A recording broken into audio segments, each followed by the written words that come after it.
Atenção! Este episódio tem descrições gráficas de tentativas de crimes sexuais e de violência contra a mulher. Se isso for um gatilho para vocês, por favor, pare aqui e volte semana que vem.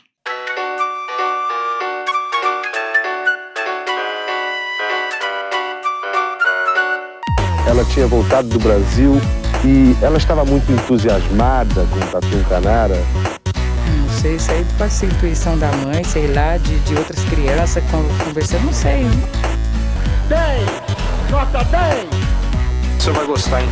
Bebê diabo parou o táxi na avenida. Ao vivo? É muito pior. Eu sou a Camila Kintzel. E eu, Danilo Corsi. No episódio de hoje, voltamos aos crimes. Mais especificamente, a um feminicídio completamente estúpido. Este caso foi de muita comoção social e ocorreu em 1958, no Rio de Janeiro, quando Aida Curi, uma jovem de apenas 18 anos, foi jogada por 3 jovens de um prédio em plena Avenida Atlântica, em Copacabana. Mas antes, o Danilo vai contar pra gente que vinho o Drinco mandou hoje. O vinho de hoje é o Senda de Rios, da conceituada Vinha dos Andes. Um vinho elaborado com uma uva emblemática do Chile, a Cabernet. Esse tinto é leve e fácil de agradar. No aroma, revela frutas vermelhas, notas de trufas, violetas e um toque herbáceo típico da casta. A escolha ideal para curtir o verão está por apenas R$ 33,00 lá no Drinco. Brinde história? Tchim, tchim. Tchim, tchim.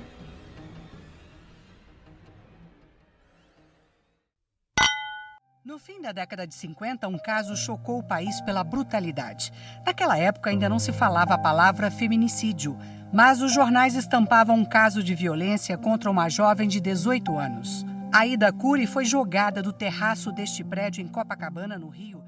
Bem, para começar, vou contar um pouco da Aida, aí vamos para o dia do crime, a loucura que foi isso, seguido de quem eram os criminosos e o que aconteceu com eles depois do julgamento.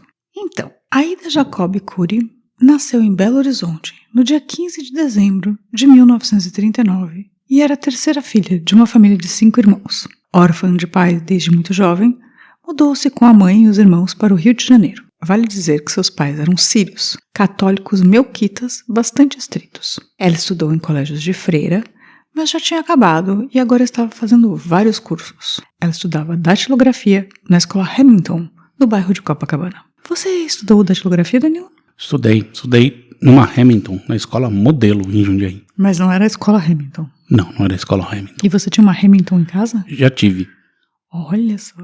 Eu não lembro. A gente tinha uma máquina que no começo era uma máquina que não era elétrica e depois virou uma máquina elétrica. Nunca tive máquina elétrica, mas tive uma Hamilton. Hamilton.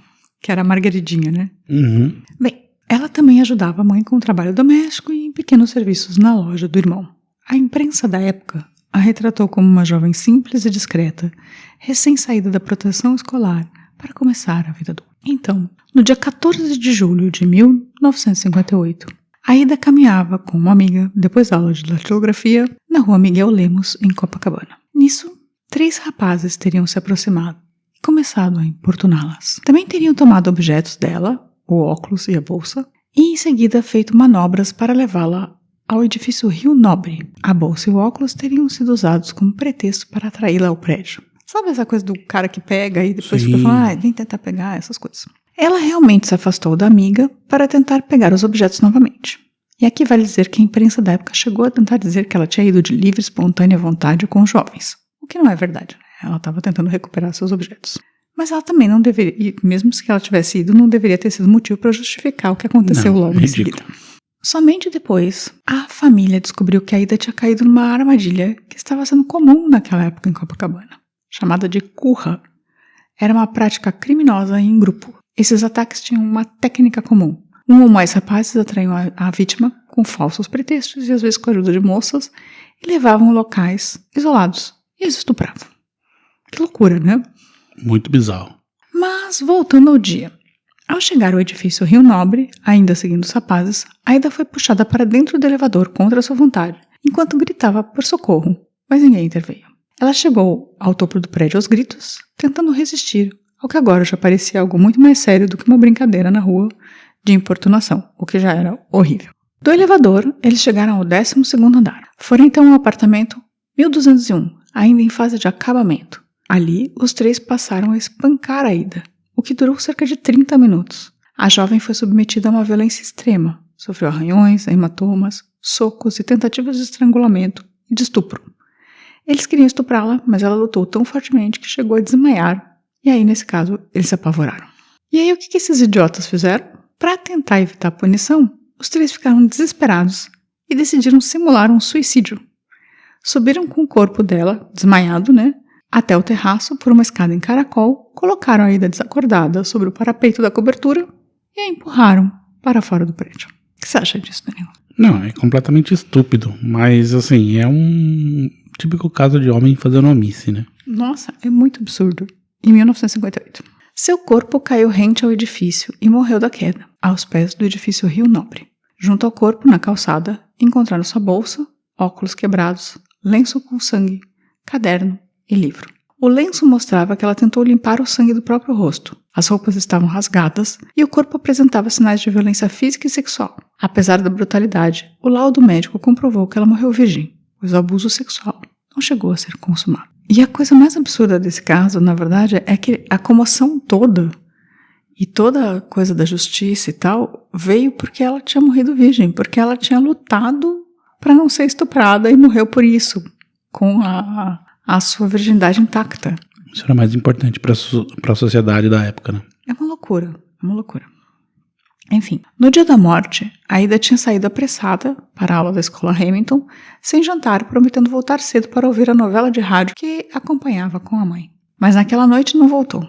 Às 22 horas, a mãe começou a se preocupar. O irmão Nelson saiu de carro para procurá-la, e ao chegar à Avenida Atlântica, encontrou uma multidão em volta do corpo. Reconheceu Aida no chão, com o rosto coberto de sangue. Correu para avisar a mãe e providenciar apoio médico.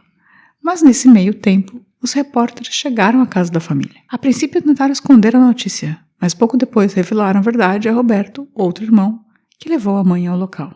Já de início, a família e os peritos rejeitaram a hipótese de suicídio. Ela estava completamente... Imagina ela ficar apanhando meia hora. Imagina o estado, dessa menina. Estava destruída, né?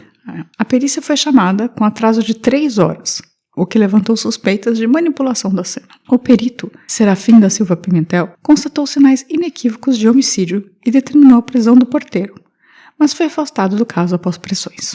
O porteiro, figura central, foi libertado rapidamente por interferência de militares ligados aos acusados. Os exames mostraram que a Aida não poderia ter se jogado sozinha. O parapeito era alto e inclinado para dentro, e o corpo caiu sem impulso horizontal, o que indicava que foi descido e lançado verticalmente. As marcas nas sandálias e na parede confirmavam que ela foi escorregada rente ao prédio já inconsciente. Apesar de tentarem com muita incompetência encobrir o crime, a investigação provou que foi um homicídio brutal, disfarçado bem mal de suicídio. E agora, quem eram os 3 suspeitos? Ronaldo Guilherme de Souza Castro, de 19 anos, um jovem de família conhecida, mas com atitudes agressivas, já tinha antecedentes de comportamentos violentos e foi apontado como principal mentor do crime. Cássio Murilo Ferreira, 16 anos, sobrinho do síndico do prédio onde o crime aconteceu. Tinha um histórico problemático com expulsões escolares e envolvimentos em pequenos delitos. Foi um dos responsáveis pelas agressões. E Antônio João de Souza, 26 anos, o porteiro do edifício Rio Nobre. Era o responsável pela entrada do prédio, participando do crime e ajudando a manter a Aida sob controle. Que loucura. Então, basicamente foi o porteiro, o sobrinho do síndico e mais um morador. O caso chocou a sociedade carioca e gerou uma imensa repercussão. E agora vamos aos julgamentos. A denúncia foi apresentada em agosto de 58 contra os principais envolvidos. No primeiro julgamento, houve condenações. Relatos históricos apontam sentenças iniciais elevadas.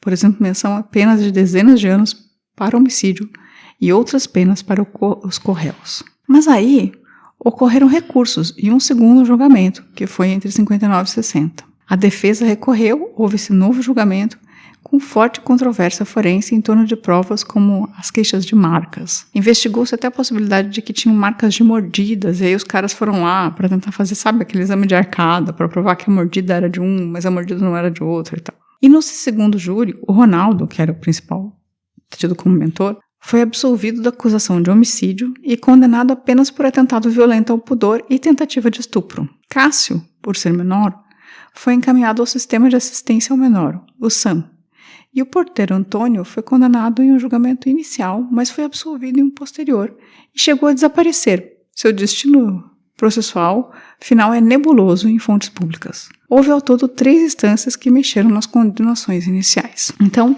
foram 3 instâncias diferentes com mudanças. Então, vamos para as penas finais e as consequências. Depois dos recursos, as penas foram revistas.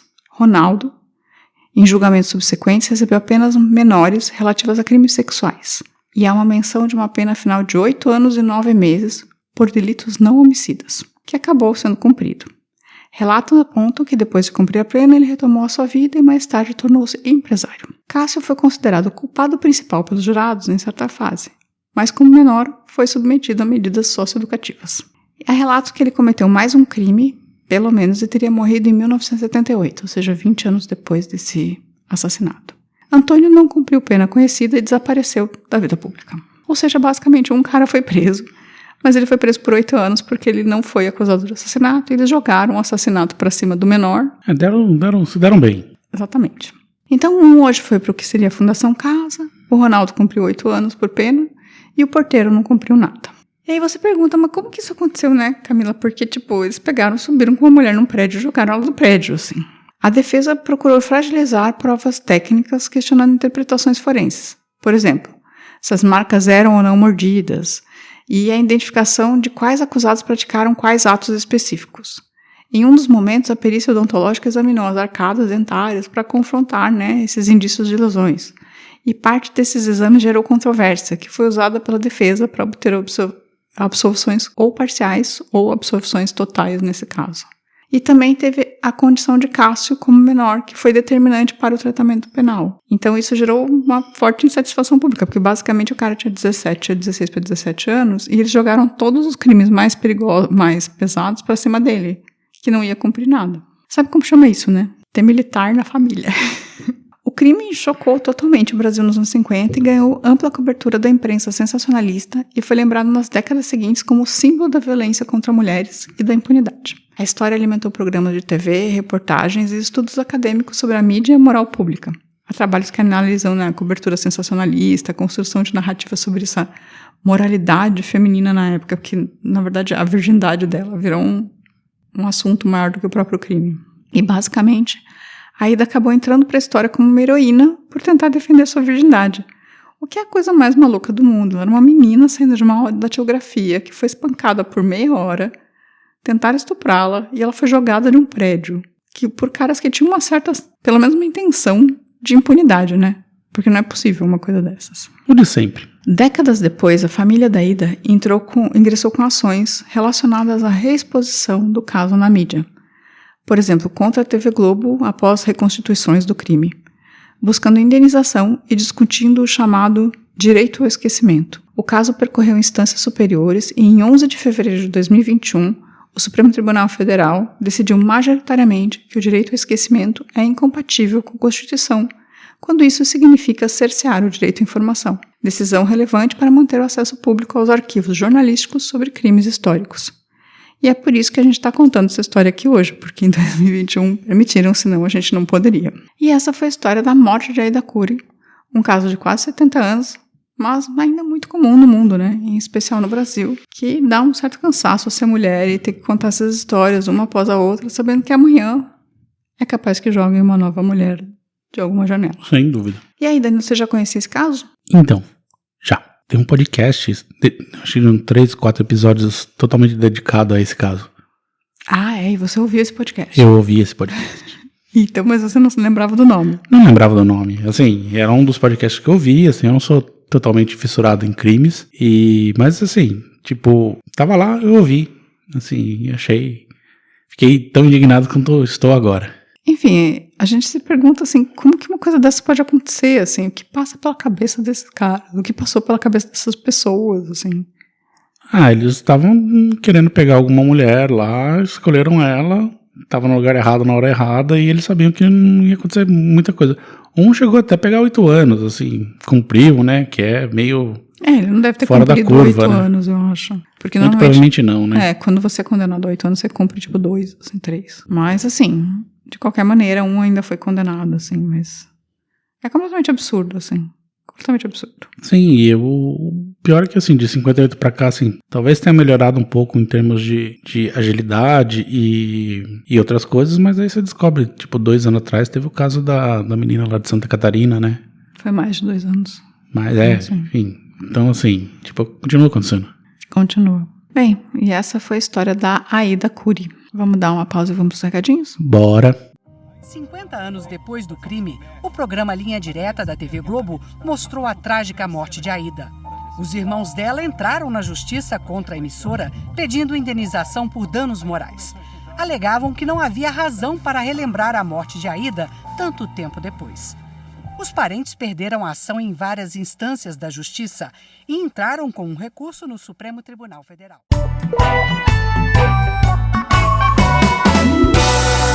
Recadinhos. Então, Danilo, se você quiser contar pra gente mais um dos milhares de casos de feminicídio que aconteceram no Brasil, faz como? Não, fala com a polícia primeiro, a gente não é investigador. Mas quer contar um crime que aconteceu. Não precisa. Se só quiser falar com a gente. Aí pode mandar um e-mail para contato@muitopior.com.br. Pode procurar a gente nas redes sociais, a gente tem o Facebook, o X e o Instagram, ou os nossos canais no Spotify ou no YouTube. E também, né, o site muitopior.com.br. E se quiser fazer um Pix? Aí, o nome do Pix é contato@muitopior.com.br. Pode mandar um recadinho por lá. Olha aí que beleza. Alguém mandou recadinho ou fez Pix essa semana? Essa semana ninguém gostou da gente. Ninguém mandou nada. Tristinho. Bem, mas agora os recadinhos. No Spotify, no episódio do plágio, a Mônica escreveu: a música brasileira é demais, roubem gringos, mas paguem depois. Já o André Vinícius escreveu: olá, casal sussurrante, que eu adoro. Acho que os plágios sofridos pelo Brasil acabam obtendo perdão pelos plágios que são feitos por aqui. Tipo Latino, com Festa no AP, música cópia de Bryan Adams em versão sertaneja. PQP. Mas aí é versão, né? Em geral, que eu sei do Latino, ele pagou os direitos. Numa Ye. Graças a Camila, fiquei com vontade de ler Morangos Mofados. Ah, vai ter muita gente com vontade de ler Morangos Mofados. Posso dizer que eu tenho a mesma alegria da Camila ao encontrar seu autor favorito. Eu também encontrei o Billy Corgan, vocalista do Smashing Pumpkins, e Eddie Vedder, do Pearl Jam, em 2015. Beijo. Boa, Eddie Vedder é legal. Billy Corgan tem polêmica sobre o rapaz. Eu tinha alguns orgulhos na vida que eu tive que abaixar, por exemplo. Eu ganhei um beijinho do cara do... Aguinaldo Raiol. Não, do Neil Gaiman. Eu achava o máximo isso. E hoje em dia, tipo, eu tô assim... Cancelado. Complicado, hein? Complicado. Mas na época eu achei, tipo, nossa, que incrível. Pensei que fosse do AGP. Não, AGP eu também ganhei um beijinho do AGP. Olha aí. Porque ele foi cantar na festa da Associação Banestado no final do ano, sei lá, em 1990, talvez. E eu tava lá com meu pai. E aí a gente conversou com a AGP. Você não sabia disso, né, Danilo? Não sabia. Bem, já a Tânia Alexandre falou: como somos talentosos e pouco reconhecidos pela gringa, não? Algumas dessas músicas eu conhecia como plágios, a minoria não. Agora eu não me lembro direito se o cantor Morris Albert foi plagiado ou plagiou a música Feelings. Casal, vocês são ótimos. Ele plagiou. Tá pagando os direitos até agora, o Morris Albert. Ele escreveu a música. Ele plagiou a música de um francês. Ouçam o episódio. Eu lembrava que ele tinha feito, enfim. Ele fez, assim, a música foi bastante sucesso no mundo, mas depois ele perdeu um processo de... Ah, é verdade, depois, né? Mas era Feelings dele, a letra. A música não chamava Feelings. Não lembro como chamava a música em francês. Já o Giancarlo falou: oi, li Morangos Mofados muito novo, não entendia nada de toda aquela profundidade. Preciso reler para retirar dele o verdadeiro valor que tem. Aliás, preciso fazer isso com muitos livros brasileiros. A maior parte li por obrigação na escola. Eu não os pescaria na estante. Sobre os plágios, isso só fica claro que a música brasileira é influente e interfere no processo criativo de tantos artistas internacionais renomados. Mas não custa tanto dar crédito aos verdadeiros criadores. Custa. Por isso que eles não acreditam. Abraços, Giancarlo. Já o Wagner Vintage mandou: Fala, casal! O episódio de hoje é pura constatação de como somos ricos na música. Esses produtores gringos realmente sabem o que é bom. Fato. Grande abraço. Já o Marcos Lázaro falou, eu dei a sugestão, mas vocês foram além. Muito bom. Agradecido. Foi ao infinito e além. Já no episódio da Escrava Isaura, nossa, antiquíssimo, o Zabel mandou, bom podcast. Só o cara sendo irônico, grosseiro e amargo o tempo todo que estraga a experiência. Esse sou eu. Você fala algo sério e vem o cara com piadinha sem graça. Esse sou eu. Defenda-se, o cara. Não tem que defender. Grosseiro, amargo e irônico. Grosseiro, amargo e irônico. Danilo. Só falta o Campari aqui do lado. Já no episódio do plágio, pela base mandou, poxa, não gostar do Charlie Brown Jr. Skate é complicado. Mas dá até pra passar. Mas não curtirem tanto o Mizanzuki. Aí não, casal. Brincadeira à parte. Episódio legal. Sempre ouvindo tudo que sai. Mizanzuki e Charlie Brown Jr. na mesma frase. Na verdade, entre o Mizanzuki e o Charlie Brown, eu prefiro o Mizanzuki. Muito. Eu acho o Mizanzuki um cara muito, muito importante pro mundo do podcast brasileiro. Ele é bom. E ele é bom, e ele é super sério. A única coisa que eu acho que ele poderia editar um pouco mais. Ele fez ele ficou famoso pelo caso Evandro e tal, mas o episódio, a série anterior do Projeto Humanos que ele fez sobre os refugiados sírios no Brasil é espetacular. Então, tá aí. Estamos elogiando. Acho que são só 12 episódios. Então, o problema do caso Evandro é que eu acho que faltou uma capacidade de edição. Eu entendo que era, um caso muito complicado e tal. E até... Mas nem o Serial levou tanto tempo, né? Não dava. Enfim, a Cíntia Paulo falou, olá, meu favorito é o X-Men ser plágio do Hermeto. Também, adorei. Já o Gregory F. Nares falou, oi gente, tudo bem?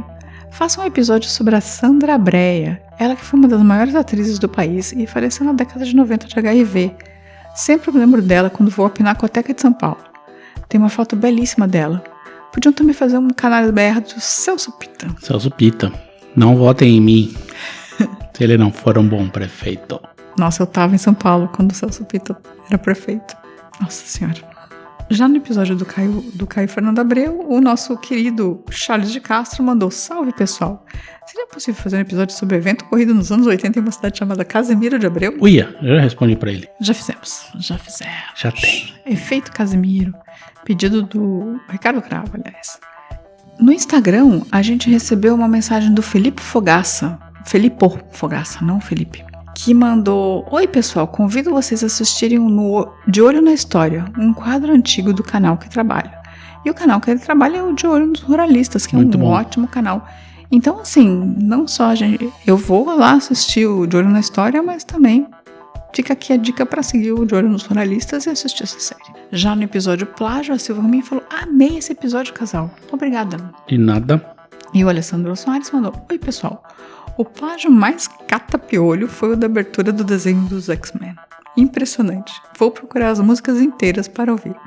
Episódio mó bom. X-Men plagiando Hermeto Pascoal. Sensacional. E já no episódio do Caio Fernando Abreu, ele escreveu, oi pessoal, devo ter pego um ou outro conto do Caio Fernando nessa vida. Vou até procurar alguma coisa para ler. E a vida de Caio e a revelação com a AIDS é parecida com outras celebridades dos anos 80 e 90.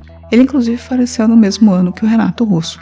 Abraços. As pessoas não lidavam muito bem com HIV nos anos 80, 90, assim. Então era natural que as pessoas que tinham vírus também fossem bem arredias, né? Não, eu acho que ele conviveu, ele deixou tudo muito explícito, como o Cazuza e como o Renato Russo. O Cazuza levou um tempo, o Renato Russo também, né? Eles levaram um tempo pra admitir, mas o Caio Fernando Abreu, ele só viveu 2 anos com a AIDS, então ele... Mas o Leonilson, por exemplo, que a gente também tem episódio aqui, ele foi um cara que veio à frente a falar, né? Mas se você pegar aquela dos famosos ali, você teve a própria Sandra Breia, que ninguém falava, ela nunca admitiu, nunca falou nada explicitamente, pelo que me lembro. O Lauro Corona, o Thales Panchacon. Teve vários que não falaram nada, mas é totalmente compreensível. Sim, naquela época era completamente, fazia todo sentido. E já o Felipe Fogaço é o Pela Base. Agora eu tô vendo aqui, nas curtidas. Então, um beijo, Felipe. E eu citei aqui de novo a Sandra Breia e falar pro Gregory lá que sim, ela pode entrar no nosso radar aqui pra fazer um episódio sobre. Sim, a gente teve acho que a Cláudia Magno acho que também morreu de AIDS, que foi uma outra atriz também. Sim, mas eu não lembro se foi de AIDS que ela morreu. Eu acho que foi sim. E aí a gente tem outros curtidos que foi o Evaldo Novellini, a Kelfinha, também conhecida como Raquel Panarello. Cafinha com K. A Silvia Reis, a Céfala Souza, a Alessandra Soares, Dante Villaclé, P. Novaes, Rocha, Anderson Rocha, nosso rochoso, Moore, rei da categoria, Adriana Nascimento, Carolina Sala, Reveng, que é o Guilherme, a Gisela Silvermin, que eu já falei, o Extraioto, o André Vinícius, Nélio Ramos, Wagner Vintage e o nosso Ricardo Cravo. Além dos nossos indefectíveis sempre presentes no Facebook, Renato Alves e Olímpico de Jesus. E o grande Cláudio Schubart, lá no X. Presente no X. E é isso, mais algum recado? Sim, façam pix. contato@muitopior.com.br. Ajude o Danilo a ter um editor. Até semana que vem. Semana que vem estaremos de volta. Beijo. Tchau, tchau. Tchau.